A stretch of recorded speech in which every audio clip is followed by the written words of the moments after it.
most of you know, of course, Pallab because maybe from mechanical, but some of you don't. And so I'm not going to try and pronounce all of his names. Anyways, Pallab, he did his bachelor's and his PhD in mechanical engineering, by the way, the turn of the century in Yadavpur University. And I don't know where that is, so you can tell me afterwards. But just for your information, he did his postdoc at UIC, that's University of Illinois in Chicago, with, as far as I know, Megarides. Yeah, Megarides, who's of course a Greek who's now working in the United States. And he did his postdoc there up to about 2016, and then I guess you've been here since then, have you? Yeah. Since at IIT Madras in mechanical engineering, so you know a little bit of his background now. And UIC is of course a great place for this kind of thing also. There's quite a few interesting people there who work in this area.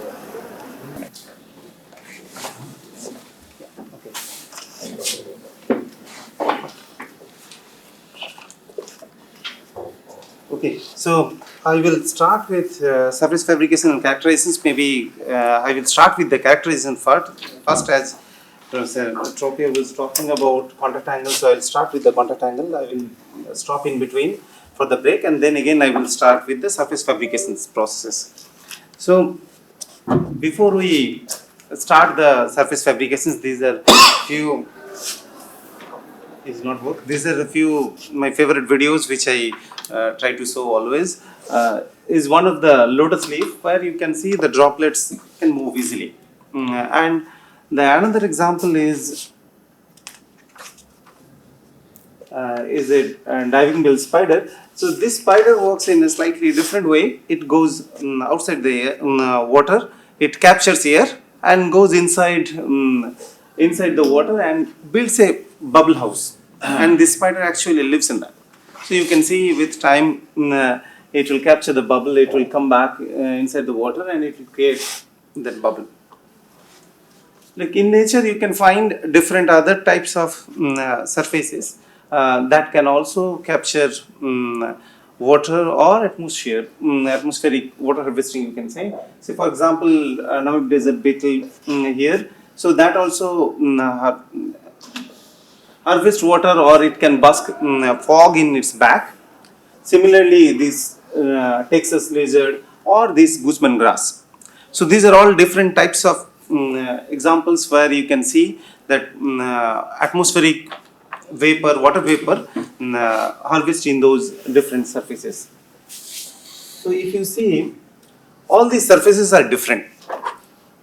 Say for example, in the lotus leaf, it is a kind of a micro nano hierarchical surfaces, which are kind of bumpy surface, you can say.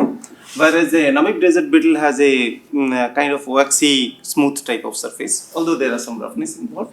And diving bell spider has a kind of nano-structured blade type of structures in its back. Whereas similarly, gooseman grass surfaces has kind of rough surfaces. So, as we were talking about the contact angle, so I will also define what the wettability within the how the liquid spreads on a surface. We call that as a wettability, and we define the contact angle. I will talk about the apparent contact angle, dynamic contact angle. Professor Tropia has discussed a lot.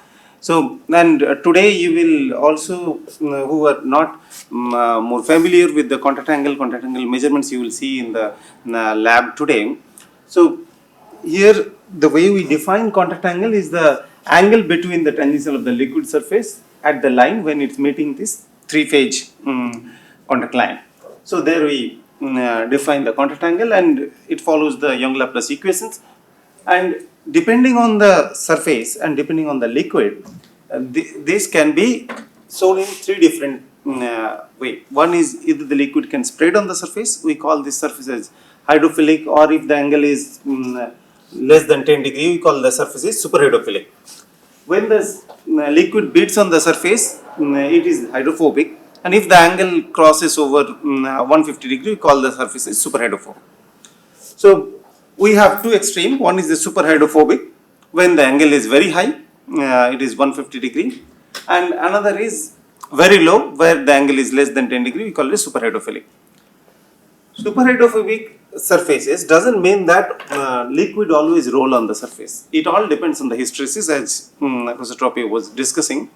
If the surface is a very high hysteresis, even the angle is high, liquid will not roll. You will not see this lotus leaf effect. Say for example, rose petal. If you put a droplet where the contact angle is very high, around 160 degree, but liquid will not roll on those surface because of the hysteresis is very high. So you need a surface where the surface contact angle is high as well as the hysteresis is low. Only then the surface, this liquid will roll on it, as you can see. There are other types of surfaces, even then, even where the contact angle is very low, it's hydrophobic, but your hysteresis is low. There also liquid can slide. It's not rolling, it's a sliding. It's called a liquid infused surface, which I will talk about later. Okay. So regarding the contact angle measurements, I was saying few of you are asking what will be the droplet size, how we will measure it. So there are few guidelines, although this is very difficult to tell exactly how you will measure it. There are many way of measuring these surfaces, and definitely precursor film with our normal measuring systems we cannot measure. So the dispensing process that can be either the dropping the liquid on the surface. These are gently putting the droplet on the surface. It's not an impact. So one of you were asking when you will measure that, whether that will be impact. During your measurements, it's not an impact. It will just gently put the droplet on the surface. Otherwise, you can move the samples up and take the droplet from the needle and bring your surface down. There is a two way you can do that. So either you will drop the liquid onto the solid surface, or we call it's a picked up. You have a needle where there will be a droplet. You move your surface up, take the droplet and then bring it down. With a moving stage, you can do that. And this is a typical arrangement of droplet measurement system. This is called a goniometer if it is a commercial. Otherwise, you can build your own goniometer in your lab if you have a proper lighting systems and you have use a software to measure the contact angle. I will talk about little bit what are the different methods, and you can measure the contact angle. So this drop needs to be stabilized before you start measuring the contact angle. So the drop, you put the droplet, because when the droplet you are giving, whatever be the surface, whatever be the liquid, first it is touching at a 180 degree contact angle. It's like it's starting at a point. Then it will spread. So you have to give sufficient time so that the liquid will stabilize, and then you measure the contact angle. So this is a cartoon where you can see this. Initially it is almost a sphere. Then depending on the contact angle of the surface, the droplet will spread and then it will have its shape. So when you are measuring this contact angle, you should always measure for multiple times and multiple locations on the surface. There will be some inhomogeneity in the surface, so you should not do one measurements or at only one particular locations. So you do it on the multiple locations, multiple measurements, and then you take an average. We will say what is the contact angle of that particular surface. So this is a guideline for that, and you can follow this book. It is available in our library where they discussed in detail how to do the measurements and so on.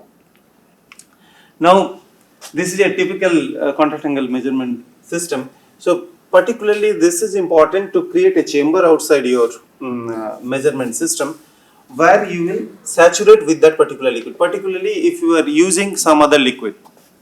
Not water, which will not evaporate very fast, but if you are using some other liquid, or if you are using, let's say, some binary mixtures, so then you should use a system like this where you will have a enclosure surrounding the measurement surface, and you will have a liquid of that probe liquid inside, so that with time it will saturate that environment and then you will measure. So this will minimize the evaporation rate of the liquid that you are measuring the contact angle.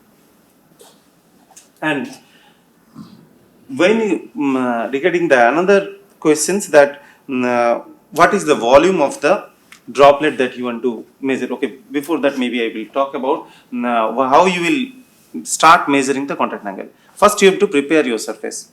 So your surface should be clean. It's not that you are keeping the surface for quite some time and bring it and measure the contact angle. Don't do that. You will get a all different range of contact angles if you don't clean your surface properly before you measure it. So first you prepare your surface by cleaning it. And then humidity and vapor level conditions you should maintain. Either it will be maintained on your lab, because if it is a water it's fine, it will not evaporate first, but if you are using some other liquid you have to create this. Then what is the measurement time that you have to follow? So is generally we will use a smaller droplet. I will talk about the droplet size later on in another slide in detail. And the diameter of the deposited droplet should be at least 3 to 4 times the needle that you're using. So typically 5 to 7 mm droplet size if you use, your error will be very less, because you are using optical systems. So there will be errors when you are measuring the contact angle. So use a bigger droplet. Although there will be distortion due to the gravity if you are using very big droplet, but your contact angle will not change. Contact angle will be almost similar even if you use a slightly bigger droplet. But if you are using a smaller droplet, then that error will be very high, because your 1 pixel error will give you few degrees of contact angle difference. So try to use slightly bigger volume of the droplet when you are using it. So typically 5 to 7 mm will be fine. Now how you will measure the contact angle? This is very much important when you are building your own contact angle setup. So how you will measure, which method you will use and for which type of surfaces. In a commercial goniometer they have all different methods of measuring the contact angle. You can choose whichever you want, but you have to know which is practically useful for those measurements. Say for example, contact angle can be measured by measuring the height of the droplet or the radius of the droplet. You can find a tangent. It's a theta by 2 rule. So you can get that theta as 2 tan inverse h by r. So you can get the contact angle. Contact angle can also be identified based on the curve fitting of the droplet. So you put the droplet and there will be curve fitting on the droplet. So in most of the goniometers you will find that. Now other way of doing it from the Young-Laplace equations, if you know the surface tendencies you will find out the contact angle from the Young-Laplace equations. You can find it with the polynomial fitting, with the B-spline fitting or circle fitting, ellipse fitting. There are different methods of identifying it. So now which method you will use for which type of surfaces? Young-Laplace method provides an excellent repeatability. If a sessile droplet method, okay, these are all sessile droplets. When you are measuring this contact angle, that means a droplet is sitting on a surface. So when you are measuring the contact angle based on the sessile droplet method, then you use a Young-Laplace equations that will provide an excellent repeatability with the noise. And this as a if the droplet is symmetric, then it is very useful to use this Young-Laplace method, and they call it a axisymmetric drop shape analysis, ADSA method used. In goniometers you will find these options of selecting an ADSA, you can choose that. If your surface is having a very low contact angle, say hydrophilic, then your circle fitting can also give a very good result instead of using some other methods. Circle fit, because it's now a small part of a circle when your contact angle is very low. Ellipse fitting provides a good robustness with the noise for a very small and very large, except the very small and very large. So closely say 20 to 120 in this range, ellipse will fit well. Whereas if it is more than 150, then ADSA method can be used.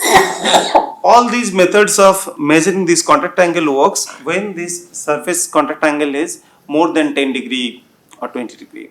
In that range this works, all these methods. But if the contact angle is less than 10 degree, let's say super hydrophilic type of surface, then none of these contact angle methods can be used. So you can use a method called captive bubble method. So you put your surface in water, you touch the surface in water and you put a bubble. So if the surface is having a hydrophobic nature, then it's a aerophilic. Or in other words, if the surface is hydrophilic, then it's aerophobic. So now you use, instead of a water droplet, you use a air bubble. You measure the contact angle based on the air. So this is now the similar Young Laplace equations you can apply here. So instead of a liquid droplet, now you have a bubble which is touching the surface, and you can measure the contact angle. Like experimentally, you can here also you create a bubble. You touch the bubble on the surface. You take an image of it and you measure the contact angle. So if you modify your goniometer slightly to have it, few goniometers already have these captive bubble methods. If you don't have, you create a small chamber with a water level and you inject a bubble. Then you can measure this with the captive bubble. So can you stop? We can do it for 5 more minutes. I think they're still not. Oh, okay. Then, so you have to start a new. Yes, that's what I. Or we can just give a break and come Yeah, back. sure. And this surface fabrication part, I Maybe will do you start. have some questions up Yeah, to this point? then maybe. Any questions up to this point of the So I will contact? start surface fabrication part afterwards. So maybe if you have some doubt, we can discuss. So Yes. in Yeah, previous slide, let's do some questions. in Go ahead. previous slide, that theta is that 90 minus theta, or Yeah, Like- you have to measure it outside. Correct. For if you want to know what is the contact angle for the water droplet. Yes.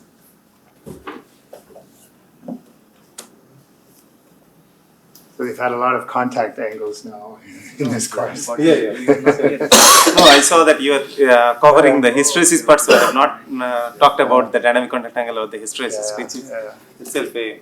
Any other questions? Any other? So regarding the volume of the droplet, Yes. so if the surface is bigger, so I can have a bigger droplet. Yes. And if the surface is very small, if I'm checking the surface like contact angle inside a microchannel, and the microchannel width is around 100 micrometer, so in that case, what will be the Most of the cases, those measurements are erroneous. Yeah. If you do the contact angle measurements inside microchannel, so ideally you can take that same material and measure the contact angle outside and tell that that is the contact angle, but there will be roughness effects.